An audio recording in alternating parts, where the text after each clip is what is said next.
Development Trust to have kind of community-based conversations where they just invite who they want to come and stimulate discussion about Scotland's future.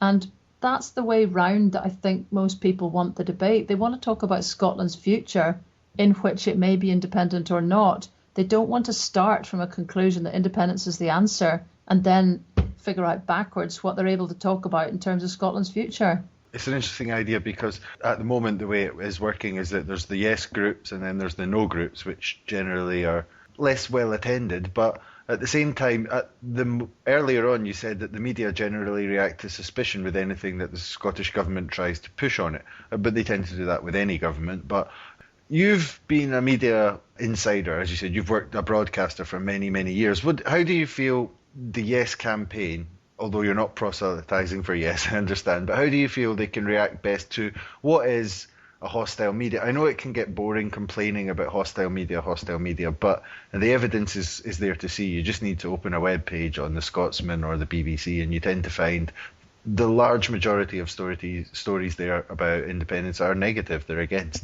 What can they do to turn that tide? Well, that is a toughie. By the Scotsman. That's not a joke. And the fact that they will look at who the readership is and see that... No, I mean, for example, consider buying the paper. I mean, it's perhaps dodgy for me to say this as a columnist of the Scotsman, but it's no secret that the readership is quite low. Johnson Press, that owns them, sold a lot of its Irish titles 2 weeks ago. I know that there's been several attempts by Scots to be able to offer to the Johnson Group to try and buy the Scotsman.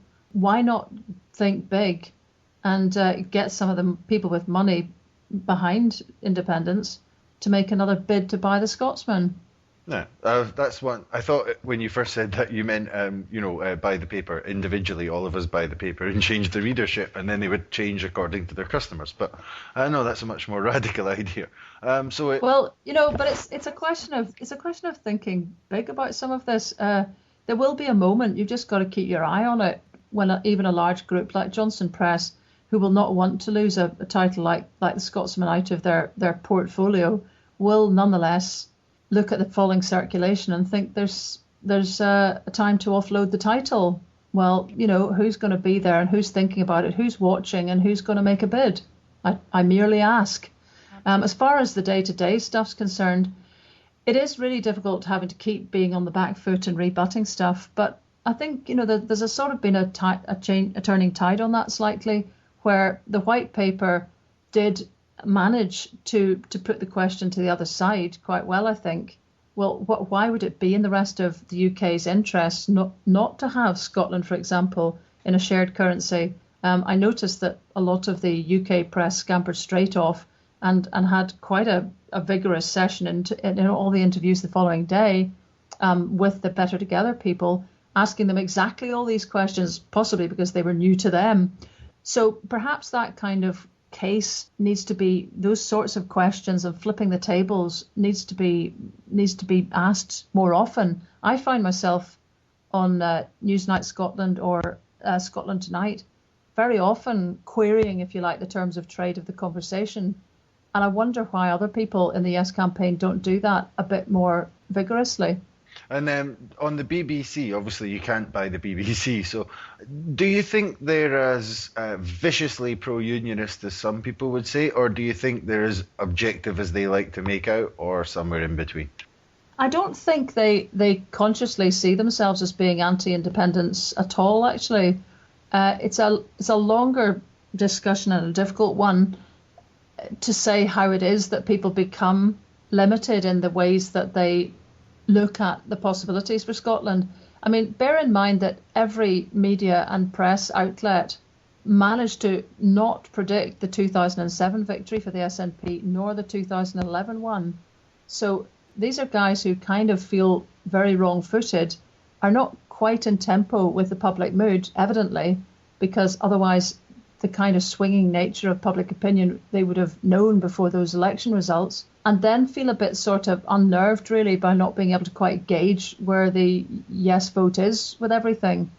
I don't meet too many. I don't meet anybody from the BBC now, so really I'm not speaking on the basis of knowing anything. I know there's been criticism of some of the main guys in there. I can only say that the chap who was made the independence czar, as it were, John Mullen, is a very, very fair-minded guy that I used to work with at the Scotsman, who ran the independent newspaper for some time. And I couldn't think of a better guy to have at the helm. So any shortcomings there are in coverage, I think, are sort of the result of just a long, long period of, I think, not aiming high enough, not reaching into the public psyche enough, not being adventurous enough, and having a terrible sense of weariness generally about politics, which sort of radiates from some presenters and undermines the effort to sort of be fresh about the way you're covering things. I think all of those things, that weariness really, and you could argue where that comes from, perhaps it's being an outpost, whatever. All of that to me is as big a problem as anybody coming in the morning and saying, right, how do we stitch up the Yes campaign today? Which I have never heard anybody do. Okay, so to move on from the media, there's an idea that's pushed by the Better Together side often that, independence, if we become independent, we'll be stepping into a void. It's a complete unknown. But obviously the institutions still exist. The institutions of government will still exist. And there's an 18-month or around that time period of transition in which new institutions can be sorted out. You said you would have, before in this interview, you said you would have liked that if the SNP had started to make these changes before. What do you think could be done in the 18 months, if there is a yes vote, to sort of prepare the way for a new country before we even start? Do you think there's a possibility in that 18 months to do anything substantive? Well, yes. I mean, because there's always time to do substantive things, like they still could be happening now. But for example, there's kind of a push on to have a written constitution, for example. And whilst I think that's a good idea, a written constitution kind of freezes in time, like a snapshot, the powers and the balance of interests in any society. At the moment, we're really run by elites and by the establishment. We don't have a very vibrant democracy. I'll give you a few examples. The last local government elections in Scotland had a turnout of 38%, which was better than the English 32%, but rubbish compared to the European average, which is around 70%, or the Nordic average, which is around 80%, and that's without compulsory voting. If you look at it again, 1 in 80 Norwegians stands for a council, stands as a councillor, and the figure in Scotland is 1 in 2,000 Scots. You can just look at it every which way you want, and we actually have very weak uptake of democratic means. We also have relatively few young people being involved in things and relatively few women. So if you were to just say, let's let those who are currently elected and those who are in charge and those who run parties and those who even run interest groups to sit down and hatch up what they think will do for the template of a new country, we will end up screening out all the parts of society that we need to have screened in. And currently, this government isn't very good at adopting quotas. They've knocked back the idea of having quotas for women on public boards. They've also knocked back the idea of having quotas for their own candidate selection. So although I hear Alex Salmond now mentioning the idea of drawing up a constitution using the Icelandic Constitutional Commission means, and it's nice to think that Nordic Horizon's having 2 meetings at which actually I know real representatives of the government were present, but nonetheless those meetings created enough buzz, evidently, that the message kind of got through. This is the kind of way that you can do things differently. Whilst that's being said, I tend to take more cognizance of what people do, not what they say, but what they do. And what this particular government tends to do is quite centralist, quite usual suspects, quite business-led, and quite sort of business as usual, really, and not very let's reorient things using quotas, or let's lose control completely and hand over this project to civic society. So I would love to think they would do something like that. And it's good to hear the words. Absolutely it is. But I think on balance, those 18 months need to be spent getting everybody up to speed a bit more. Definitely included. It needs some sort of constitutional convention, but of a type that we have never had before, because the last one was basically old men in suits. This can't be the same.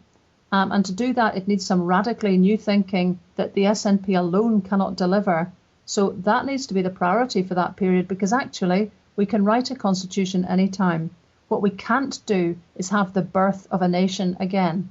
And the way you are born, and the way that, even if you like to continue the metaphor, the way your mother eats even for the previous period, all of these things govern your chances as a new nation or a new entity.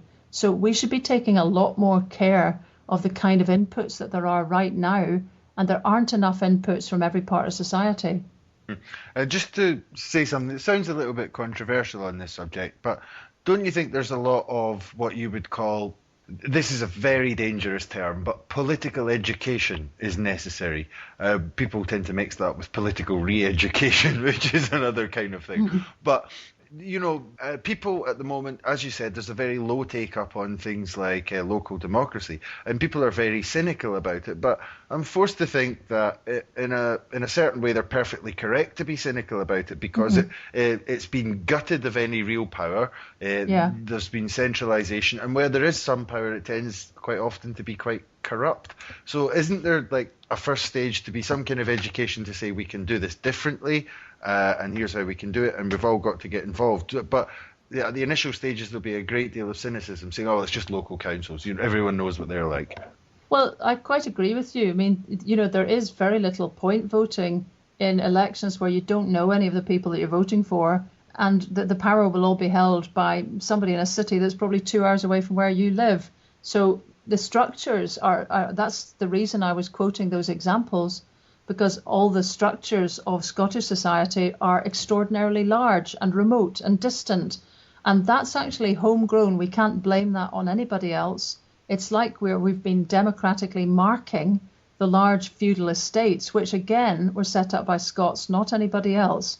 So we have a template of largeness in Scottish society, which contrasts dramatically from all the smaller, more successful social democracies we would like to mimic. So yes, we absolutely need to start looking at structures, because it's structures that engage people, not slogans. And I am so fed up with the notion that there's something wrong with people that they don't vote in a country which is so top down. It hurts. So that all needs to change. And that's what I'm talking about for those 18 months. If you take anything on the basis of current modes and levels and tendencies to participate, you only gather the professional voice of, part of the professional classes. And that ain't good enough for a new nation. So actually, we really need to rethink our local government, which is, I see, there's a Commission for Local Democracy meeting at the moment organised by COSLA. I've been asked to go along to a meeting to talk about some of the ideas that there are in the book Blossom, which is nice to be included. I think these are so distant from where our current councils are that it might be hard to think that they would be acted on. And it is very hard to call for public support for more of councils or councillors, which currently have a very, very poor reputation. So, there's all sorts of problems about shifting from where we are to where we'd like to be. But the one certain thing is, if we just have the powers that be sitting, rewriting the rules, stroking London out and putting Edinburgh in, that to me is really not worth the candle of the big changes that there will be in moving towards an independent country, and it will hobble us for decades. So we must tackle this. I agree. And do you think that the referendum process itself is invigorating the Scottish public, politically speaking? Well, there's absolutely. I mean, the fact we're sitting doing a podcast is evidence of that. I spend my entire time now with mountains of kind of communication that are coming from, happily, from all sorts of unusual places. That the amount of community activity seems to me to have risen as well. And I don't know if that's causally linked or perhaps the product of the fact that so many councils are closing facilities that are really important to people, that it's come to a